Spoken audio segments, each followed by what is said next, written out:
हाय मंडळी, आज आम्ही बनवणार आहोत ज्वारीचा हुरडा. बघा ज्वारीचे कणस काढून आणलेत मी टोपली. आता ती थोड्याच वेळात भाजणार. आता गवऱ्या आणल्यात आम्ही, तर मी पेटवलेत. त्याच्यात आम्हाला ज्वारीचा हुरडा भाजायचा आहे. ज्वारीचा हुरडा असा भाजला ना मस्त भाजला जातोय.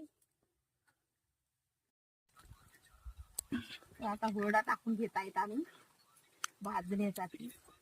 आहार एक चांगला पडला मस्त भाजायला.